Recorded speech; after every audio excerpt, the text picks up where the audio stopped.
Hello, everyone. I'm Debbie Little, a practitioner here at the Center for Spiritual Living Greater Las Vegas, and I am so delighted that you have joined me for this Wednesday service. This whole month of July is going to be about relationships. So I have 4 different topics, and I'm so excited to present them to you. And we are in this beautiful background, this beautiful park with nature, the trees, the birds, the grass, the people walking by. In every moment, there is some type of relationship with nature and life. So just settle in because I'm going to do an invocation first. I'm going to invoke Spirit to speak through me and to present this message to you. So if you feel comfortable, just relax, close your eyes, and just be still in this moment. So now just breathe in and breathe out. As I feel this gentle wind caress me, I feel the presence of God. I feel that presence in everything surrounding me, in the trees and the grass. Feeling that God is right where we are.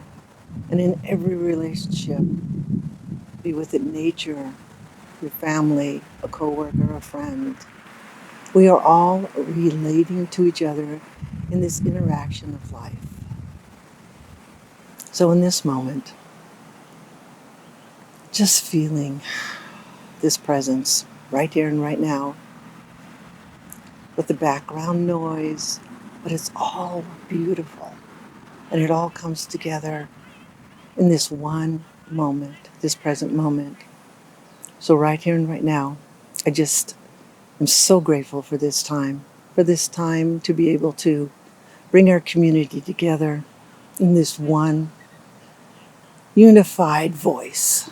We're all individuals, yet we are all one also. This one voice, speaking the words of God, being that expression of God, moving through this life as God's life. So right now we just breathe in and breathe out and just relax in this moment and enjoy this time together. And so it is. So before I start my message, I was looking at Ernest Holmes and different quotes, and I found this quote that I thought was absolutely perfect for this day. Because the title of my talk is The Company That I Keep. And so I'm going to talk a little bit about that, and I'm going to read this quote first by Ernest Holmes. We should believe that God is the invisible partner in our lives and affirm that divine love goes before us and prepares the way.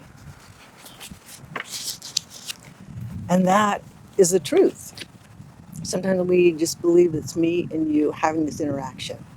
But it is also God. God is that invisible partner, that love that is between us, that consciousness that we bring into these relationships. God is always present. And when we forget about that, then we go into an unconscious relationship. And there can be challenges along the way.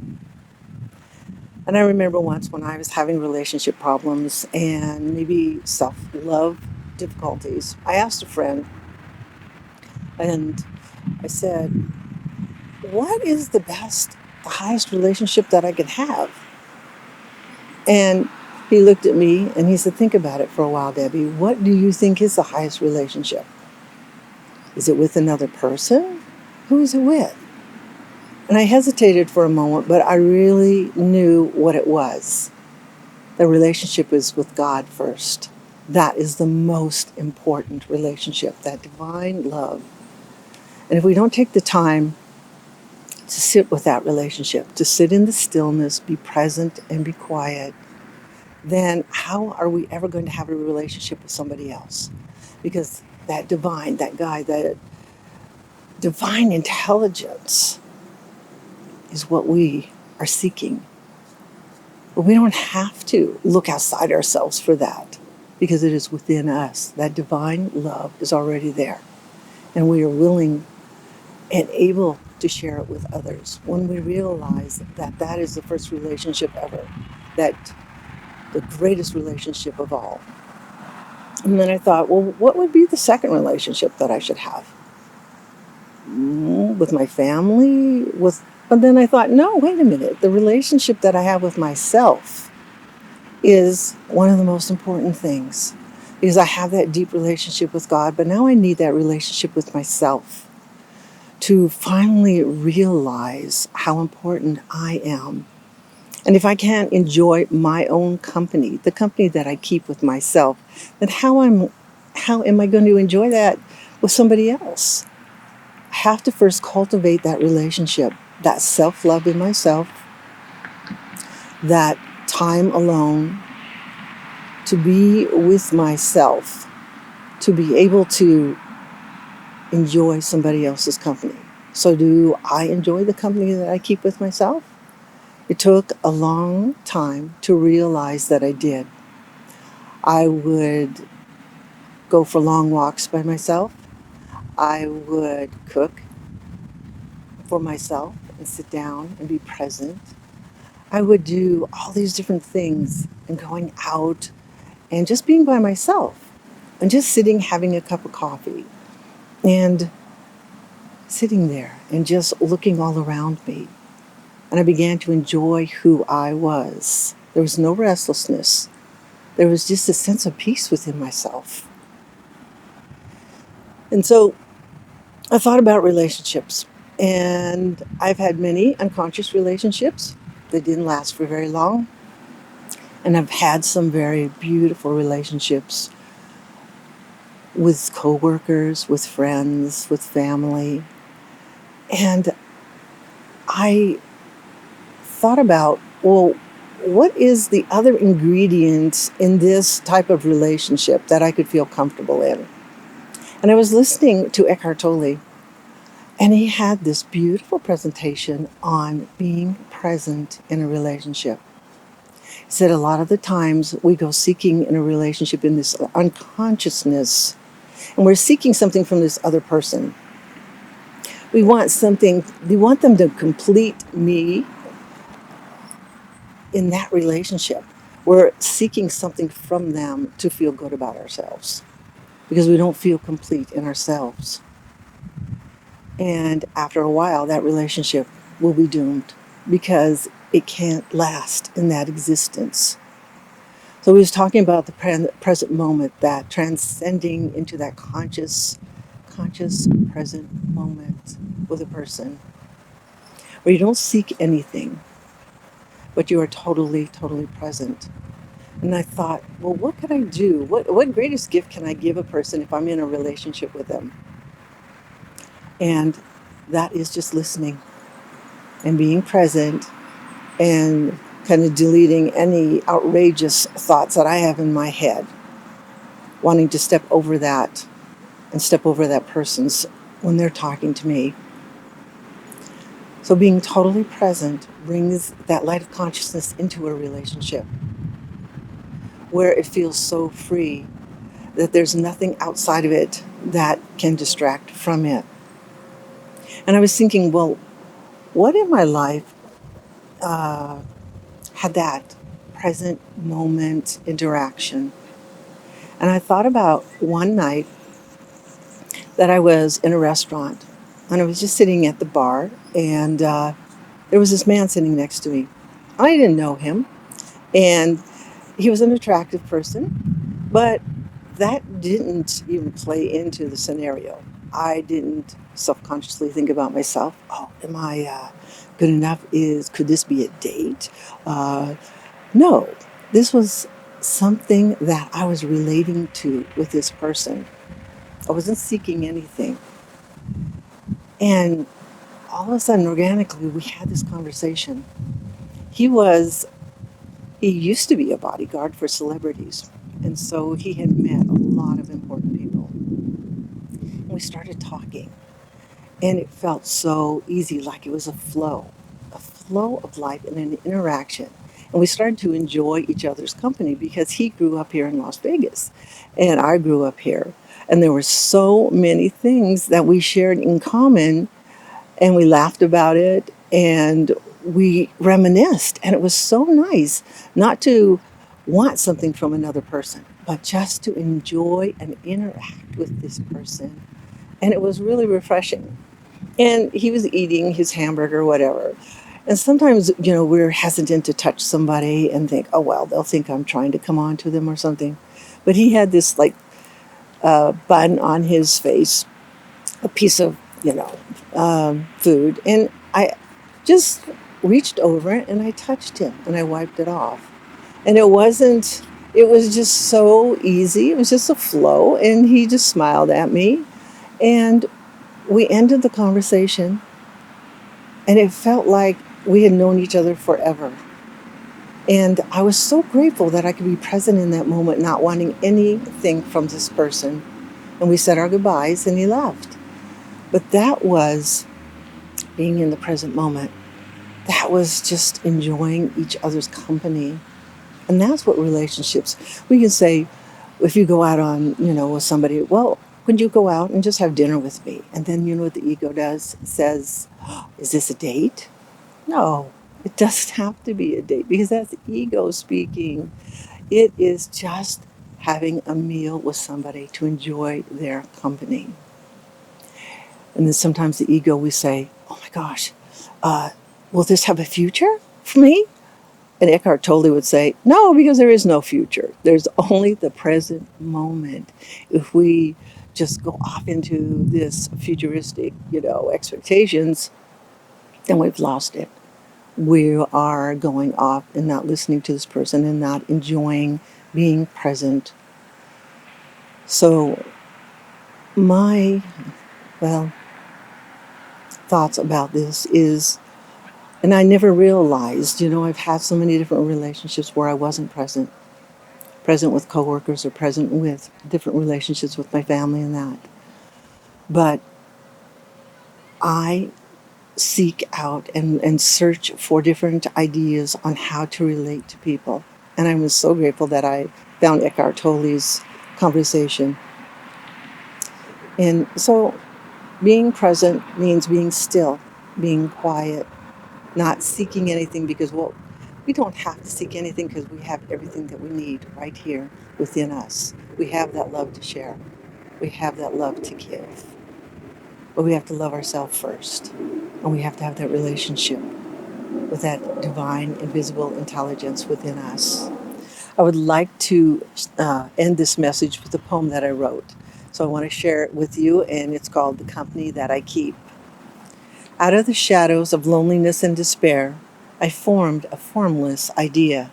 What if I saw you with the eyes of love, transcending the ego's walls of judgment, deleting mixed emotions of not good enough, fear, rejection, expectations, and jealousy? I could see you beyond the form, presenting a conscious interaction that was not bound by precedent. I would allow myself to be present, giving you the greatest gift. I would listen intently to your words, not overshadowing with my eager, over-anxious thoughts. But I'm seeking nothing from you. I would enjoy the moment, knowing that we are both complete and our divine invisible partner has prepared the way. I would also beseech you to lay down your armor that we clothe ourselves in and set yourself free, alive, and vulnerable. I honor you in this moment, and my gentle touch betrays nothing. It is honest, it is genuine, and it is compassionate. The company I keep is holy, cultivated through hours of silence, stillness, and spending time alone. Be present with me now. Thank you so much for joining me for this Wednesday service. I really appreciate this community and everything that it has given to me and the relationships that I have formed. They're so precious, and I will cherish them for the rest of my life. So please join me next week and the following week after that for different ideas on relationships. I bless all of you. So it is.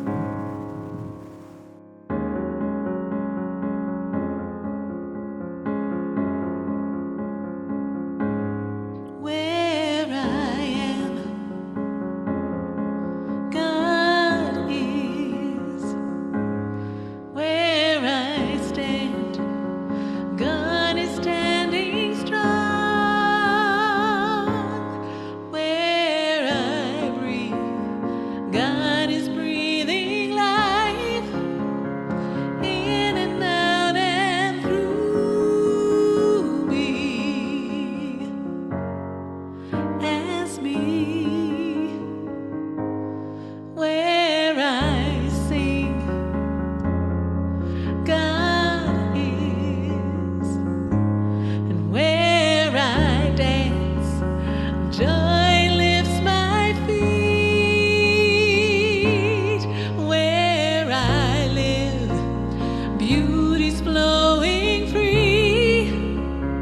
in and out and through me, as me.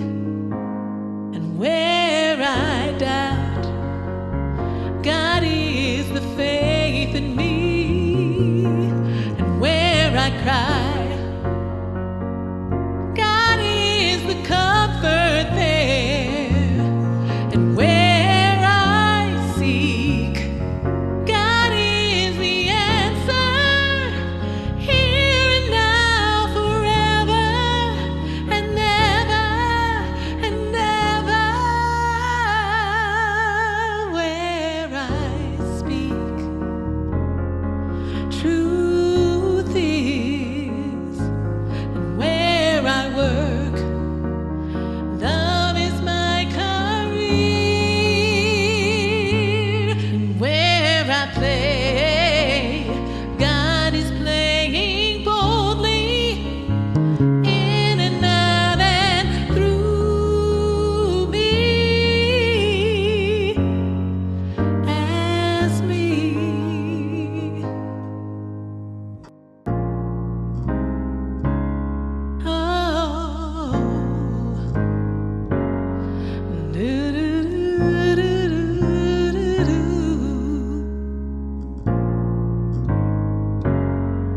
Where I am, where I stand, where I play, where I work and breathe and move and be, where I see, where I dance, my dance, my dance, wherever I go, where I pray and take and give and live. God is, truth is, love is, God is.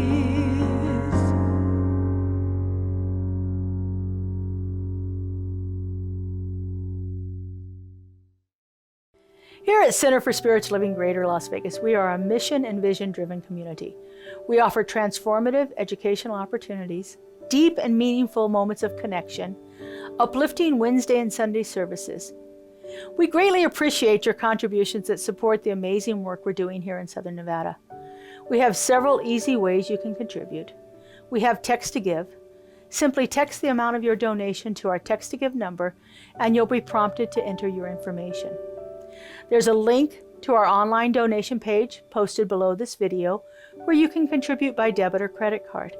And of course, you're always welcome to send a check to our office if that works better for you. All of your contributions go to support the great work that we're doing here in Greater Las Vegas community.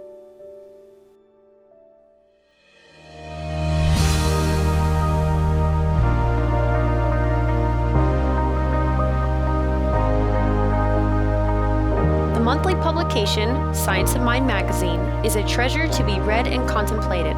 Along with in-depth articles, there is a day-to-day spiritual support to be gleaned from its daily guides. Licensed practitioner Lynn Frankenberger hosts Adventures in Faith every Tuesday at 11 a.m. on Zoom, and you're invited to join in. This is a weekly group discussion that focuses on those daily guides and how to apply them. Check Facebook and our weekly newsletter for more details. CSL Greater Las Vegas brings you much of your favorite spiritual music every Friday at 7 p.m. with spiritual soundscapes. Enjoy performances from CSLGLV vocalists along with special guest singers. It's music for your soul. Subscribe to the CSLGLV YouTube channel to get a convenient link sent to you for each musical performance. At CSL Greater Las Vegas, it is our mission to inspire spiritual discovery through community connection, exploration, and celebration. This mission supports the all-inclusive vision of Centers for Spiritual Living worldwide, in which we envision a world that works for everyone and all of creation.